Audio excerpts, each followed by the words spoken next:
We are back once again for another Rants review, and this time we're checking out Mish Match. This is another game from OP Games.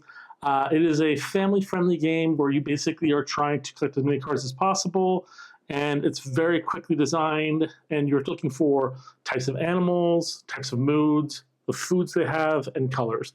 Let's open this up. We'll go through a little bit of the cards and show you that, and we'll talk about how you actually win the game as well, and how the gameplay works.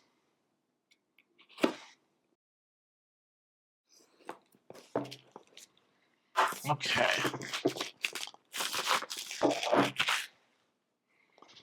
So if you see on top of the box right here, you do some of what the characters look like. Flamingos, penguins, beavers. I believe that's a goat, and I think that might be a cat, but it's hard to tell. Or maybe it's a lemur. In here we have a little scan card for the products they also have from OP Games, a little mini rule booklet, and then 2 decks here specifically for the cards. So you have currently 2 decks totaling 84 cards. What you normally do is you take the deck, you deal out the cards, and you make it as equal as possible amongst people there. Think of this like war rules, where players basically are going to be adding to their deck and then also stealing cards from their players. When you start the game, the youngest player in the game gets to go first. The reason for this being, of course, is because they're young and this is a family-friendly game and you want to give them some advantage, of course. That first person that gets to choose gets to basically choose the attribute of which people are going to be looking to pair, whether it be the animal, the color, the food, or the mood. So for instance, just say we have 2. Play will go around, so I'll be all like, it's going to, be careful. So it's going to be color. We're looking for color. So you need to match as you play a card that's like that. It's not the same color. So normally how it does is you're supposed to take the card off your deck without looking at it, and then you flip it on the table. Still doesn't match color. That doesn't match. It's blue versus purple.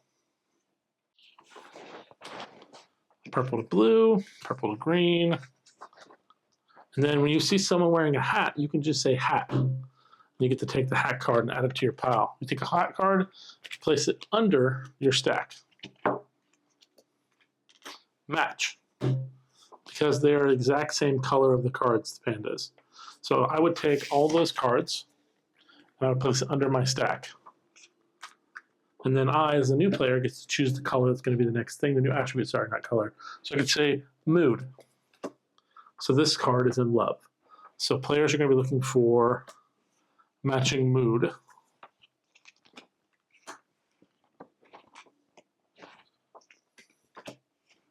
Match. Which I believe the mood for that one is greedy. Lots of food. So because of that right there, that person will take that and then add that to their stack. The game continues on, specifically when one party basically runs out of cards and they cannot play a card, the game is over, the person with the most cards wins. So during the game, you will have to also call out the type of match after you say match. Match like greedy, match color, things like that. If you get the match wrong or there is no actual match, you have to actually take 2 cards off your pile and add them to the center. It's kind of a penalty, similar to like not saying Uno before you have 1 card in Uno. And another really cool thing about this game is that they do have other versions of play for little kids where you don't actually slap the table and yell match. So it's easier on the kids, especially with adults. And they also have a different version called Mish Match Max. So when you're playing 2 players, it's a good idea that any cards that match, period, you can call match and then match them. So you don't have to have like a limited category depending on each pile of the pile. You can literally match any category between the 2 cards, and then you basically get to take the pile. That one would be very important to basically call out what matches. If you miss up on that, the problem's over. The game also plays pretty fast, so you might miss on a match.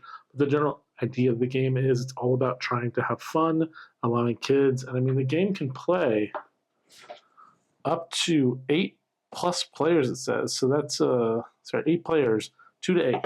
So that's very helpful. Hope you guys found this fun. Again, the artwork is really cute. You got sad, you got chill, in love.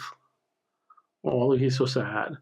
So some really cool artwork on there, unique design on the cards, and it's designed to basically be just a really fun fast-paced game that like any kid can pick up and play. Hope you guys like this. Pick up for yourself, and we'll see you guys next time.